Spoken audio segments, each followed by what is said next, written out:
Iran യുദ്ധം നിർത്തുന്നില്ല. അമേരിക്കയ്ക്ക് നേരെ വലിയ പ്രഹരമുണ്ടായിരിക്കുകയാണ്.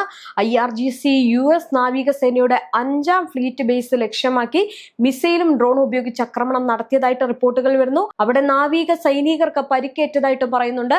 ബഹ്റിനിലെ മനാമയിലെ ആശുപത്രികളിലേക്ക് നിരവധി ഉന്നത US നാവിക ഉദ്യോഗസ്ഥരെ കൊണ്ടുപോയതായിട്ടും ഇറാൻ അവകാശവാദം പറയുകയാണ്. എന്തായാലും ഇറാന്റെ ഭാഗത്തുനിന്ന് വലിയ ആക്രമണം ഉണ്ടായതായിട്ടാണ് പറയുന്നത്. ടൈംസ് ഓഫ് ഇന്ത്യ ആണ് ഇത് റിപ്പോർട്ട് ചെയ്യുന്നത്.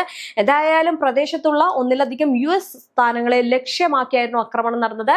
എക്സ്പ്ലോസീവ് ഡ്രോണുകളുടെയും ബാലിസ്റ്റിക് മിസൈലുകളുടെയും സംയോജനം കാര്യമായിട്ടുള്ള നാശനഷ്ടങ്ങൾക്ക് കാരണമായതായി പറയുന്നു. ഇനി 5ാം ഫ്ലീറ്റ് ബേസിന് സമീപമുള്ള ഒരു പ്രധാന ഷെൽട്ടർഡ് സ്ഥലത്തെയും അമേരിക്കൻ ഉദ്യോഗസ്ഥർ താമസിക്കുന്ന മറ്റൊരു സൈറ്റിനെയും ആക്രമണം ലക്ഷ്യമിട്ടതായിട്ട് ഇറാനിയൻ ഉദ്യോഗസ്ഥർ പറയുകയും ചെയ്യുന്നുണ്ട്. അതൊന്നും ആലോചിച്ച് നോക്കിക്കേ. അമേരിക്ക യുദ്ധത്തിൽ നിന്ന് പിന്മാറിയിട്ടും അമേരിക്കയെ പിടിച്ചുലയ്ക്കുന്ന രീതിയിൽ അല്ലെങ്കിൽ തളർത്തുന്ന രീതിയിലാണ് ഈ പറയുന്ന ഇറാന്റെ ഭാഗത്ത് നിന്ന് അമേരിക്കയിലോട്ട് ആക്രമണം ഉണ്ടാകുന്നത്. ഇനി യുദ്ധം തീർത്തിട്ട് നിങ്ങൾ പോയാൽ മതി എന്ന നിലപാട് സ്വീകരിക്കുകയാണ്. ആ നിലപാടിലേക്ക് ഇറാൻ തന്റെ നീക്കങ്ങൾ കടുപ്പിക്കുമ്പോൾ വീണ്ടും അവിടെ ഒരു പ്രശ്നം ഉടലെടുക്കുകയാണ്. എന്തായാലും US പ്രസിഡന്റ് ഡൊണാൾഡ് ട്രംപ് രാജ്യത്തെ അഭിസംബോധന ചെയ്ത് മിഡിൽ ഈസ്റ്റ് എണ്ണയെ ആശ്രയിക്കുന്ന രാജ്യങ്ങളോട് വൈറ്റൽ സ്ട്രെയിറ്റ് ഓഫ് ഹോർമുസ് സുരക്ഷിതമാക്കുന്നതിന് ഉത്തരവാദിത്തം ഏറ്റെടുക്കാൻ ആഹ്വാനം ചെയ്തിരുന്നു. ഈ ആഹ്വാനം ചെയ്തതിന് ശേഷമാണ് ആക്രമണം ഉണ്ടാകുന്നത്. എന്തായാലും ഭരണകൂട മാറ്റം US ലക്ഷ്യമല്ല എന്ന് നിഷേധിച്ച ട്രംപ് പ്രധാന വ്യക്തികളെ ഇരയായ്മ കൊണ്ട് അതായത് അവരെ നമ്മൾ ഇല്ലാതാക്കി എന്നായിരുന്നു പറഞ്ഞിരുന്നത്. ഈ ഒരു കാര്യം പറഞ്ഞപ്പോഴാണ് പറഞ്ഞ് അങ്ങോട്ട് തീർന്നതിന് ശേഷമാണ് ഈ പറയുന്ന ഒരു ആക്രമണം ഇറാന്റെ ഭാഗത്തു നിന്നുണ്ടായിരിക്കുന്നത്. ഇനി ഹിസ്ബുള്ള വെറുതെ ഇരിക്കുകയല്ല. ഇസ്രായേൽ ഹിസ്ബുള്ള സംഘർഷം വീണ്ടും രൂക്ഷമാവുകയാണ്. ദക്ഷിണ ലെബനോനിൽ നടന്ന പുതിയ ഏറ്റുമുട്ടലുകളിൽ ഹിസ്ബുള്ള സൈന്യം ഇസ്രായേൽ സൈനികർക്കെതിരായിട്ടുള്ള ശക്തമായിട്ടുള്ള ആക്രമണം നടത്തിയതായിട്ടുള്ള റിപ്പോർട്ടുകളും പുറത്തു വരുന്നുണ്ട്. ഒന്ന് ആലോചിച്ച് നോക്കിക്കേ. ഈ പറയുന്ന US സൈനികർക്ക് നേരെയും ഇസ്രായേൽ സൈനികർക്ക് നേരെയും ആക്രമണം ശക്തമാക്കിയിരിക്കുകയാണ് ഇറാനും ഹിസ്ബുള്ളയും. ഇപ്പോൾ ഇറാന്റെ ഭാഗത്തു നിന്ന് വലിയൊരു ആക്രമണം ഉണ്ടായിരിക്കുകയാണ്. അവകാശവാദങ്ങൾ പറഞ്ഞ് അവിടുത്തെ ന്യൂസുകളോ അല്ലെങ്കിൽ അവർക്ക് പരിക്കേറ്റുന്ന വാർത്തകളോ ഒക്കെ മറച്ചു വെച്ച് ട്രംപ് വെറും പൊള്ളയായിട്ടുള്ള വാർത്തകളും അല്ലെങ്കിൽ പൊള്ളയായിട്ടുള്ള പ്രസ്താവനകളൊക്കെ ഇറക്കുന്നതിനിടയിലും ഇറാന്റെ ഡ്രോണുകൾ ലക്ഷ്യസ്ഥാനം വഹിച്ചു എന്നാണ് ഇറാൻ അവകാശപ്പെടുന്നത്. മാത്രമല്ല ഇപ്പോൾ ആ സൈനികർ താമസിക്കുന്ന ഒരു സൈറ്റിനടുത്തോട്ടും ആക്രമണം നടന്നിരിക്കുകയാണ്. നേരത്തെ നമുക്കറിയാം വലിയ ആക്രമണം രേഖപ്പെടുത്തിയിരുന്നു. മാത്രമല്ല ഇസ്രയേലിൽ അവിടെ ജനങ്ങളെ മാറ്റി പാർപ്പിക്കുന്ന ഒരു സാഹചര്യം ഉണ്ടാകുന്നു. ഇതിനിടയിലാണ് US ബേസ് ചെയ്തിട്ട് വലിയ രീതിയിലുള്ള ആക്രമണം ഉണ്ടാകുന്നത്. ബഹ്റിനിലാണ് ഈ ഒരു ആക്രമണം നടന്നിരിക്കുന്നത്. അവിടെ സൈനികരെ ആശുപത്രികളിലേക്ക് മാറ്റുന്നു. പക്ഷേ ഈ ഒരു സംഭവം നടക്കുമ്പോഴും ട്രംപ് ഇതിനെ പറ്റിയിട്ട് യാതൊരു അക്ഷരവും മിണ്ടിയിട്ടില്ല എന്നതും ശ്രദ്ധേയമായിട്ടുള്ള കാര്യമാണ്. അതത്ര ശ്രദ്ധേയമല്ല, കാരണം ഇതിനു മുമ്പ് അവിടുത്തെ സൈനികർക്കോ അല്ലെങ്കിൽ അവിടുത്തെ ജനങ്ങൾക്കോ പരിക്ക് പറ്റി കഴിഞ്ഞാൽ അതിനെ പ്രതികരിക്കുന്ന ഒരു നിലപാടോ അല്ലെങ്കിൽ അങ്ങനെ പ്രതികരിക്കുന്ന ഒരു രീതിയിലേക്കോ വന്നിട്ടില്ല. കാരണം അത്തരം കാര്യങ്ങൾ എന്നും അമേരിക്കയ്ക്ക് ഒരു നാണക്കേട് ഉണ്ടാക്കുന്ന സംഭവമാണ്. അതുകൊണ്ട് തന്നെ അത്തരം കാര്യങ്ങളിലേക്ക് അമേരിക്ക പ്രതികരിക്കാനോ അല്ലെങ്കിൽ അതിനെപ്പറ്റിയുള്ള പ്രസ്താവനകൾ നടത്താനോ മുതിരുന്നില്ല എന്ന് വേണം പറയാൻ. എന്തായാലും ഒരു ദിവസത്തിനുള്ളിൽ ഏകദേശം 50ഓളം ഇസ്രായേൽ സൈനികർക്ക് പരിക്കേറ്റതായിട്ടും ഉള്ള വാർത്ത വരികയാണ്. ഇസ്രായേൽ സൈന്യം തന്നെ ഇത് സ്ഥിരീകരിക്കുകയും ചെയ്തിട്ടുണ്ട്. ചിലർ ഗുരുതരാവസ്ഥയിലാണെന്നാണ് പറയുന്നത്. അവിടെ ഹിസ്ബുള്ളയും ഇസ്രായേലും തമ്മിലുള്ള ഏറ്റുമുട്ടൽ സംഘർഷാഭരിതമാവുകയാണ്. എന്തായാലും ഈ ഏറ്റുമുട്ടലുകൾ നടക്കുന്നത് ഇസ്രായേൽ ലെബനോനിൽ ഗ്രൗണ്ട് ഓപ്പറേഷൻ ശക്തമാക്കിയതിന്റെ പശ്ചാത്തലത്തിലാണ്. ഇനി ഹിസ്ബുള്ള ഗറില്ല യുദ്ധരീതികളും ആന്റി ടാങ്ക് മിസൈലുകളും ഡ്രോണുകളും ഉപയോഗിച്ച് ശക്തമായിട്ടുള്ള പ്രതിരോധം നടത്തുന്നു എന്നാണ് റിപ്പോർട്ടുകൾ സൂചിപ്പിക്കുന്നത്. ഇതെല്ലാം നടക്കുമ്പോൾ ഈ സംഘർഷം കൂടുതൽ വ്യാപകമായിട്ടുള്ള ഒരു യുദ്ധത്തിന്റെ ഭാഗമായിട്ട് മാറുകയാണ്. മാർച്ച് 2 മുതൽ ആരംഭിച്ച പുതിയ സംഘർഷത്തിൽ ലെബനോനിൽ 1000-ലധികം പേർ കൊല്ലപ്പെട്ടതായിട്ടാണ് ഔദ്യോഗിക കണക്കുകൾ പറയുന്നത്.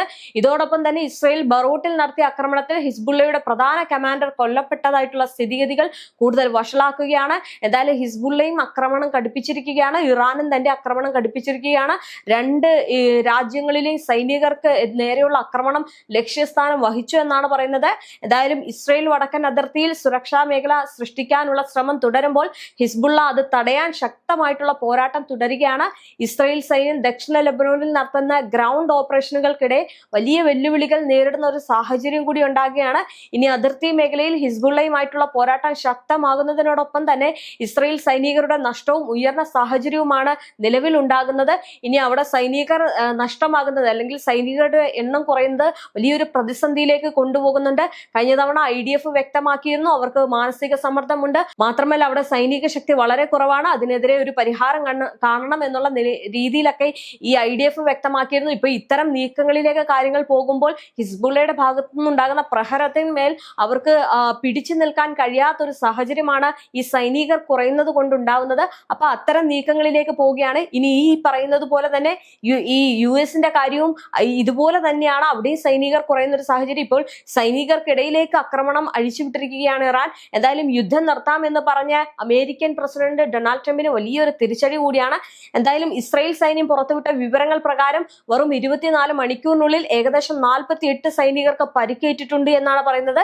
ഇതിനോടൊപ്പം തന്നെ ചില മരണങ്ങളും റിപ്പോർട്ട് ചെയ്തിട്ടുണ്ട്. എന്നാൽ കൃത്യമായിട്ടുള്ള എണ്ണം ഇതുവരെ സ്ഥിരീകരിച്ചിട്ടില്ല. എന്തായാലും സംഘർഷം രൂക്ഷമായത് മുതൽ 300-ലധികം ഇസ്രായേൽ സൈനികർക്ക് പരിക്കേറ്റിട്ടുണ്ട് എന്നാണ് പറയുന്നത്. ഇവരിൽ ചിലരുടെ നില ഗുരുതരമാണ് എന്നും പറയുന്നുണ്ട്.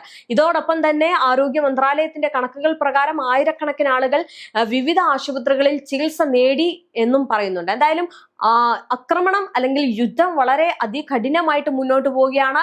ഒരു സൈഡിന് ഇസ്രായേലിന് ഹിസ്ബുള്ളയും കൂടി നേരിടേണ്ടതുണ്ട്, ഇനി മറു സൈഡിന് ഈ പറയുന്ന ഇറാനെ നേരിടണം. ഇതിനെല്ലാം ഇടയിൽ ഹൂത്തികളും രംഗത്തുണ്ട്. അത് മറ്റൊരു കാര്യം.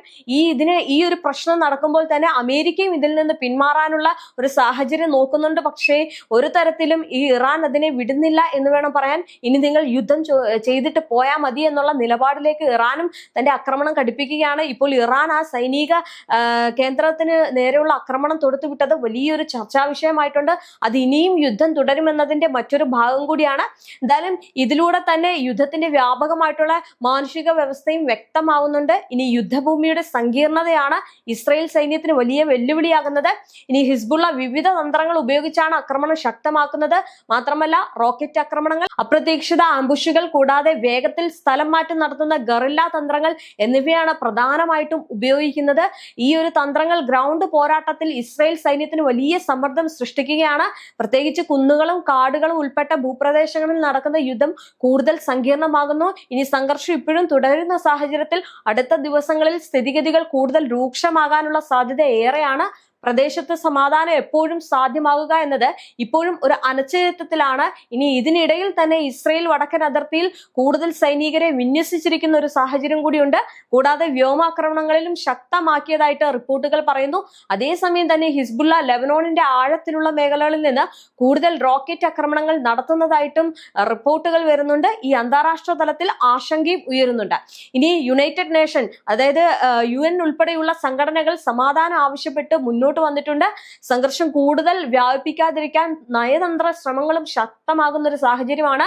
സിവിലിയൻ ജനങ്ങളുടെ അവസ്ഥ അതീവ ഗുരുതരമാണ്. ഇനി അതിർത്തി പ്രദേശങ്ങളിൽ നിന്ന് ആയിരക്കണക്കിന് ആളുകൾ സുരക്ഷിത സ്ഥലങ്ങളിലേക്ക് മാറിയിട്ടുണ്ട്. അടിസ്ഥാന സൗകര്യങ്ങൾക്ക് വലിയ നാശനഷ്ടങ്ങൾ സംഭവിച്ചിട്ടുണ്ട് എന്നാണ് റിപ്പോർട്ടുകൾ സൂചിപ്പിക്കുന്നത്.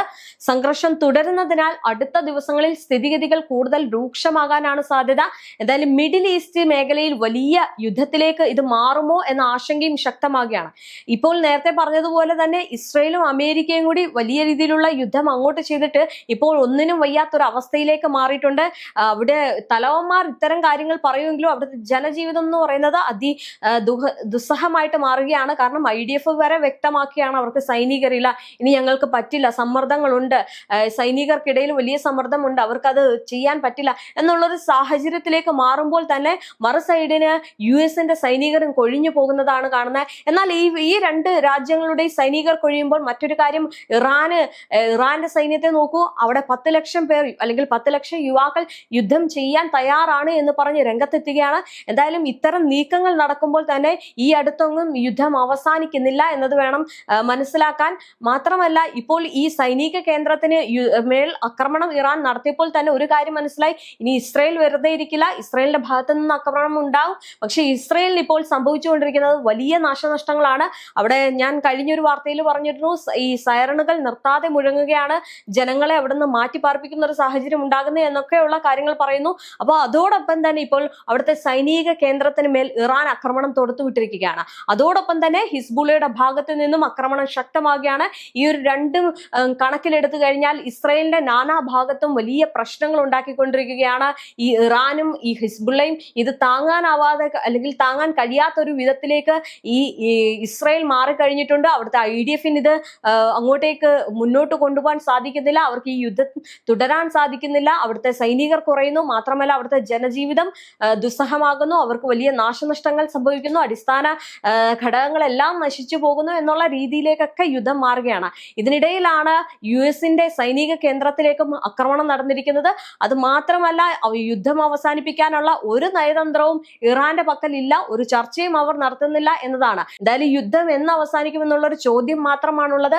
ഈ എന്നായിരിക്കും അവസാനിക്കുക എന്നത് യാതൊരു തരത്തിലും പറയാൻ കഴിയാത്തൊരു സാഹചര്യത്തിലൂടെയാണ് ഇപ്പോൾ ഇറാൻ തന്റെ നിലപാടുകൾ കടുപ്പിച്ചു കൊണ്ടുപോകുന്നത്. അതുകൊണ്ട് ആ ഒരു ചോദ്യത്തിന് തൽക്കാലം പ്രസക്തി ഇല്ല എന്ന് വേണം പറയാൻ. എങ്കിലും യുദ്ധം അവസാനിക്കുന്നതാണ് ലോകരാജ്യങ്ങൾക്കും അല്ലെങ്കിൽ പശ്ചിമേഷ്യയ്ക്കും ഒരു സമാധാനം എന്ന് പറയുന്നത്. അല്ലാത്ത പക്ഷം വലിയ രീതിയിലുള്ള ഒരു സ്ഥിതിയിലേക്ക് രാജ്യം പോകുമെന്നതിൽ ഒരു സംശയമില്ല. മാത്രമല്ല ലോകം മൊത്തത്തിൽ ഒരു ചെറിയ തോതിലുള്ള പ്രതിസന്ധി നേരിടും. ഇതിനെ സംബന്ധിച്ചിടത്തോളം പശ്ചിമേഷ്യയിലായിരിക്കും ഏറ്റവും കൂടുതൽ പ്രതിസന്ധി ഉണ്ടാകുക. ഈ ഒരു നീക്കത്തിലൂടെയാണ് ഇറാൻ തന്റെ നീക്കങ്ങൾ നടത്തുന്നത്. അപ്പോൾ ഇത് ഈ അമേരിക്കയും ഈ പറയുന്ന ഇസ്രയേലും മുട്ടുമടക്കിയില്ല എന്നുണ്ടെങ്കിൽ വളരെ പ്രശ്നം രൂക്ഷമാകുമെന്നതിൽ സംശയമില്ല.